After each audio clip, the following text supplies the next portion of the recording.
Kia ora and welcome.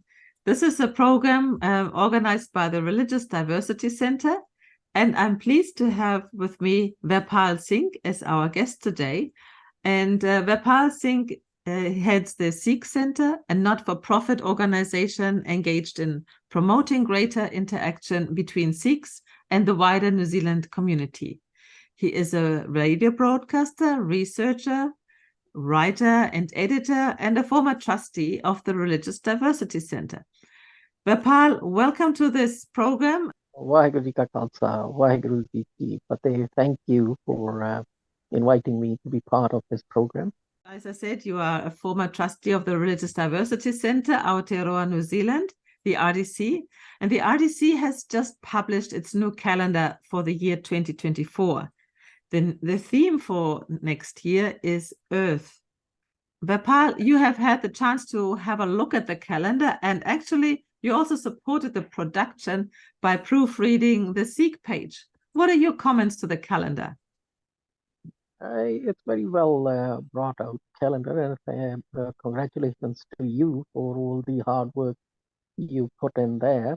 And RDC has been doing very good work with the annual calendar, and it is wonderful to have one in my hand. He was very timely, and especially with all the environmental concerns and the political efforts to kind of divide our only planet that we know or can access, a habitable one within our reach. If we think in terms of dividing its parts or cornering its parts for what we see as our community, then it's going to lead to more and more serious problems that we see in the political arena today, with wars and all kinds of unsustainable exploitation of natural resources. So very timely topic to present in a calendar. The theme of Earth is also Earth is one of the five elements when you go back into history. So it's a very essential element for all humanity. What is the meaning of Earth for you as a Sikh member of the Sikh community? Is there something special? Is there something that you think of? Yes, in Guru Granth Sahib, there is a line where the Guru says, "Ye jag sache ki hai kothari, sache ka vich vas." Translated, it means that this world is the home of the Creator, the Almighty, and the Almighty lives in every corner of it. And so that in itself kind of lays the ground for how the Sikhs view the earth. In the beginning of the Sikh scripture, Guru Granth Sahib, the Guru starts with listing the traits or the qualities of the Almighty Vaheguru. And therein, the Guru mentions that everything else is dependent on the five elements, but except for the Creator, Vaheguru. The Vaheguru or Almighty isn't dependent on any of the five elements, isn't dependent on anything except for himself or herself, or as we in the Sikh worldview say that the Almighty is the father and the mother. So it's a gender neutral one. So when we say earth, then the five elements, everything that we know needs those elements to exist. You remove one element and anything that we see will cease to be. So it's only that Almighty Creator who is independent of these, because the Almighty created these five. So that's the view or the importance of earth, the way we see it. And in another place, the Guru says, Pavan Guru Pani Pita. Mata Tart Mahat, which translated means that air is the teacher and water is the father, and earth is the mother. So all these statements stress the importance of earth for every Sikh. And Verpal, in the calendar, there's a quote that says, "Everyone is the field of the Lord God. The Lord himself cultivates this field. The Gurmukh grows the crop of forgiveness, while the self-willed Manmukh loses even his roots." Yeah, or what the reference is to is that this earth is the field of action that every Sikh needs to consider and act in a way that they are sowing the seed. And when those seeds grow, then that crop of the results of our action, all of us will have to reap that crop. So that is another basic principle that defines the Sikh worldview, that when we act, we are sowing the seed. And as the results of our actions start to come through, we cannot say that, oh, I sowed the wrong seed. Now I can go back and re-sow or undo what I did. So the teaching is that when you're acting, do it in a very considered way. Don't act rash. Don't act by prejudices. Don't be influenced by revenge and all those. In fact, the Guru lists 5 emotions which should always be in control of under the control of a Sikh, rather than Sikh be controlled by all of them or any one of them. And those are Kam, Krodh, Lobh, Moh, Hankar. Kam is the physical lust, and Krodh is anger. Uh, Moh is attachment or obsession. Uh, then Lobh is greed, and Hankar is ego. Mm. So when you control all these, then the action that you consider and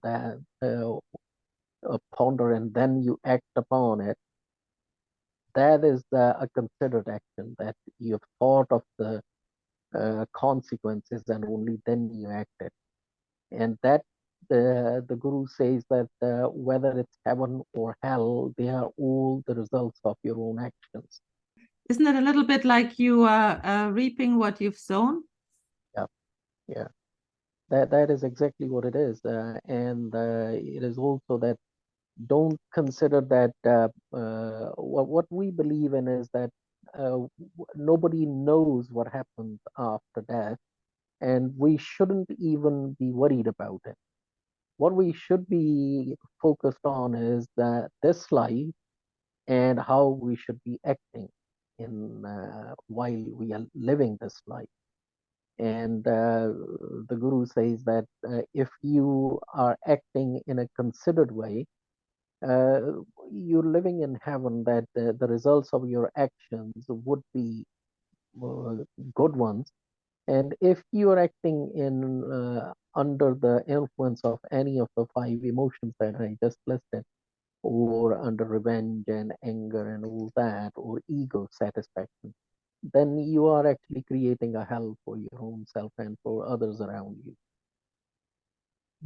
These are real wisdoms, and that's wonderful to connect that to earth and with the harvesting. On the picture that we have in the calendar, we have 2 Sikh men, Malkiat and his father, and they show their crops.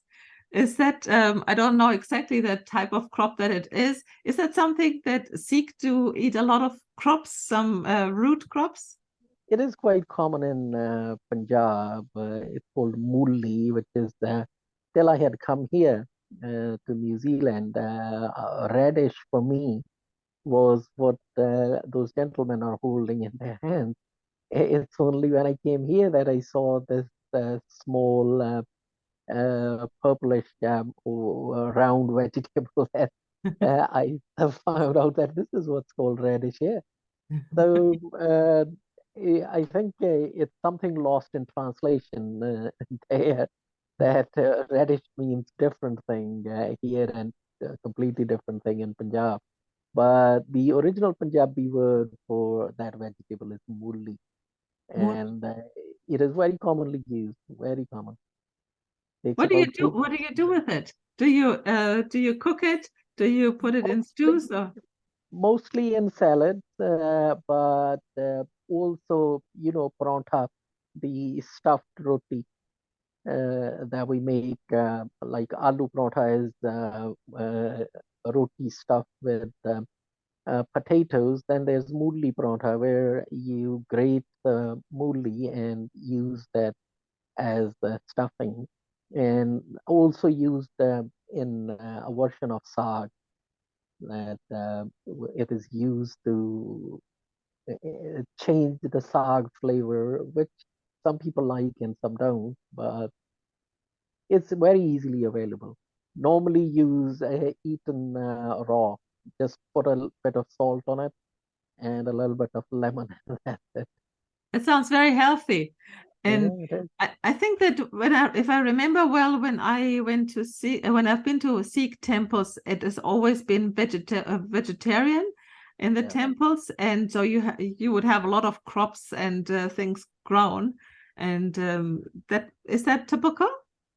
it is. Yeah, and in olden times, each gurdwara had land associated with it, and they would raise their own vegetables and other crops. But gradually, as the systems keep changing, and sadly, the Sikh community keeps losing its grip over its own affairs, the lands keep disappearing, either because of a bad leadership or because of corrupt leaders taking up positions and making hay while the sun shines for them. And Verpal, there are a lot of Sikh feast days, commemorative days in the calendar. It seems like the religion goes through the whole calendar. And now that we are in the month of November, there's one feast day which is the birth of Guru Nanak. Yeah. Can you tell us a little bit about this? It's a celebration, isn't it?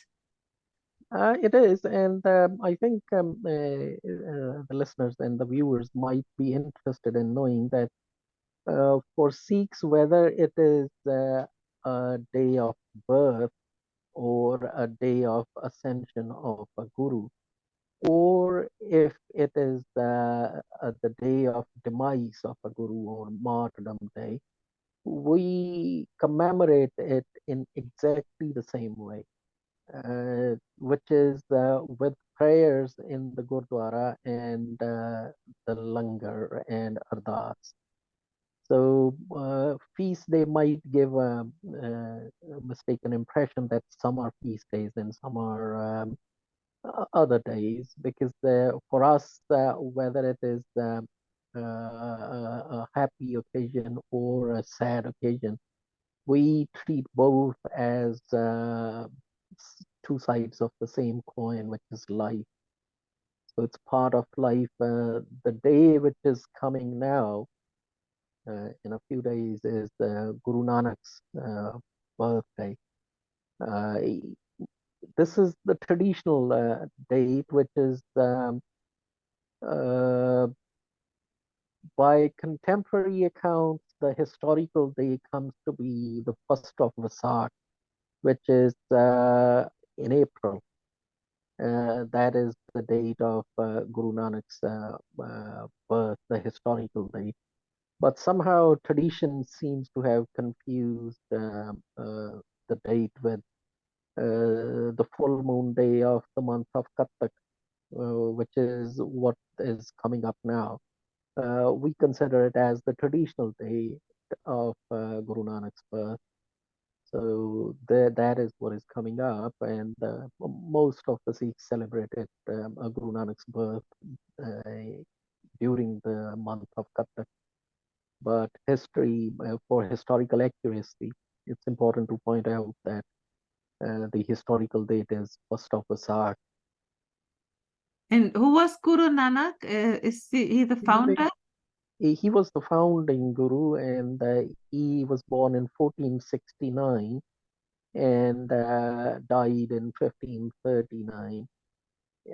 What he did differently from others was that when he was in the last phase of his life, he appointed, or even I would say trained someone else to be his successor, which to us points to the fact that Guru Nanak had a vision and a map of what kind of a human being he wanted his Sikhs to be. And he set the ball rolling in his own lifetime, and he created the path which his Sikhs needed to take in order to reach the objective that he had set for them.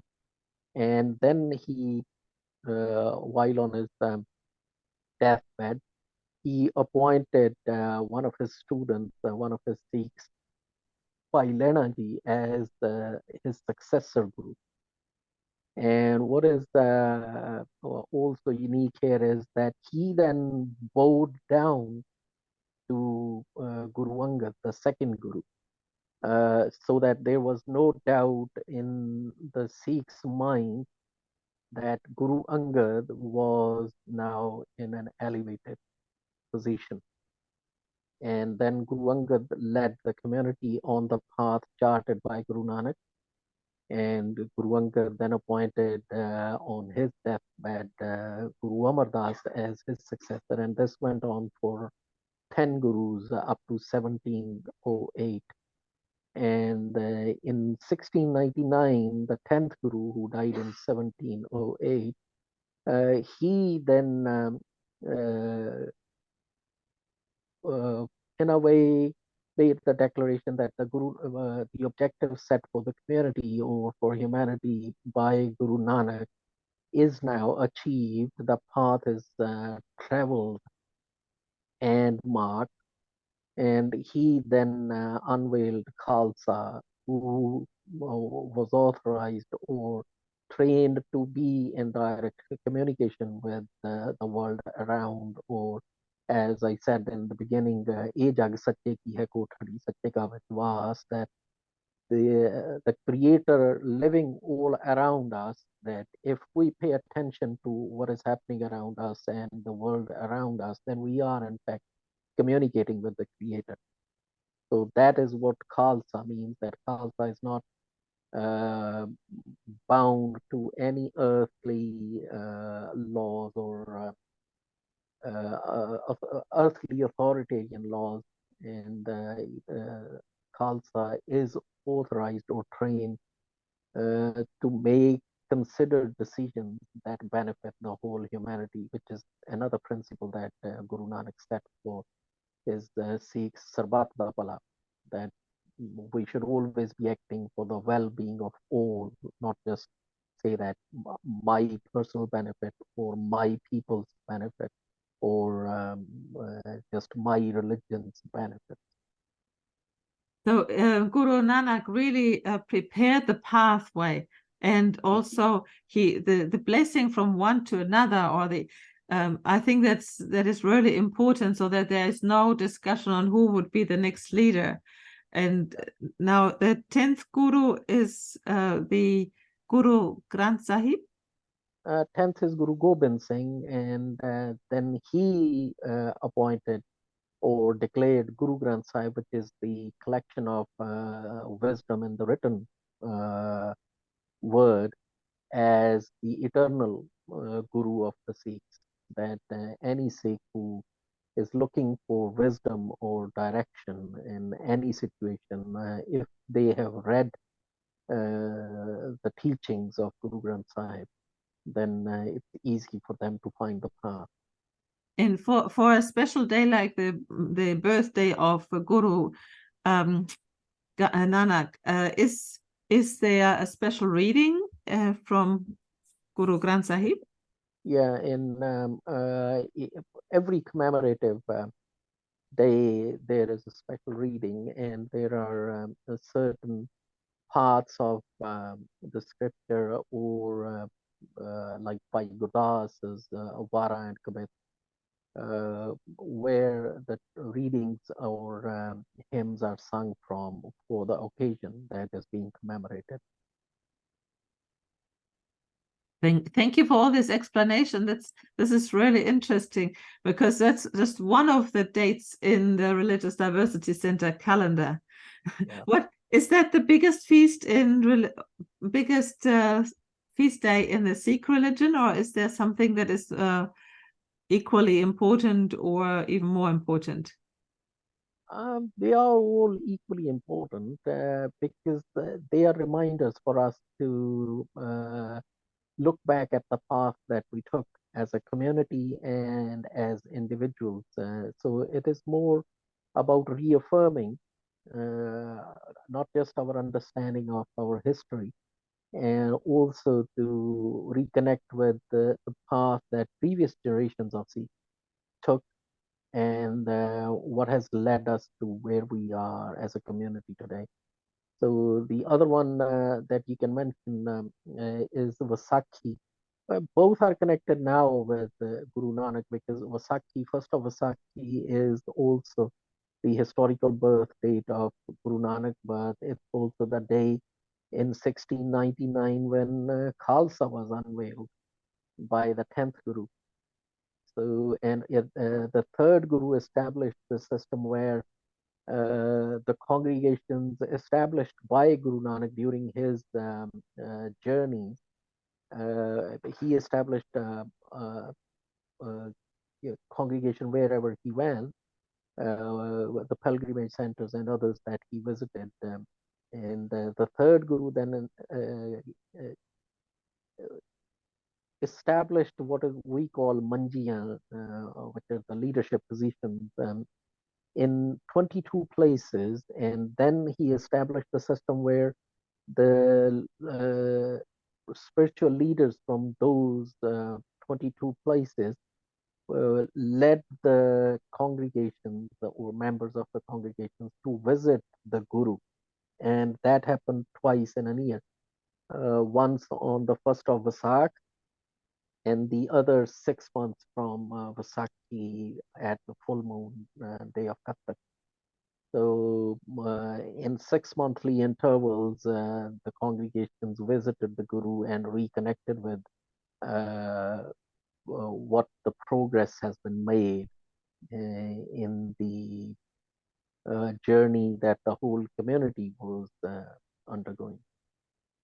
So, and earlier you mentioned the historic date and the current date. Is the date for the celebrations the same in the whole world now, and you have a historic date, or do you have a different regions, like we are in the southern hemisphere and others in the northern hemisphere? Would they have a different date? No, the same date, because the date that the date actually is set in Amritsar, in the what we call Jantri, which is the Punjabi word for our own calendar. So the dates are set according to the full moon and the lunar movements as seen in Amritsar. Ah, okay. So those are then followed in all over the world. Okay, that's really interesting, and it does help understanding, because there are some religions where you have to be, it's about the moon or the sun, and you have to be careful what area in the world you are living, and then you calculate it differently. But you have your, like what the RDC had in the previous calendars, they had a picture of the Golden Temple in Amritsar. So it's Amritsar that decides on, this is when the celebrations are, and it's the same for all Sikh in the world. correct? For all big, yes, that's right. And I may also point out that for us, the lunar movements are not spiritually significant. Their significance is only around calculation of dates. So today the dates are calculated in Amritsar. Tomorrow they could be calculated in London or New York. That won't be an issue. It's simply that the seat of administration of the community currently is based in Amritsar. Mm. So that is where the dates are being determined and calendar published, which is then followed all over the world. Thank you so much, Verpal, for all these insights in the Sikh calendar, in Sikh feast days, and Sikh traditions. Thank you very much. And if any of the listeners or viewers would like to purchase one of these calendars, the 2024 calendar is on sale through the RDC website. So it's www.rdc.org.nz, and there is a link to order it on the homepage. Thank you very much, Verpal, and I wish you a good day. Thank you. Thank you very much for having me. Thank you.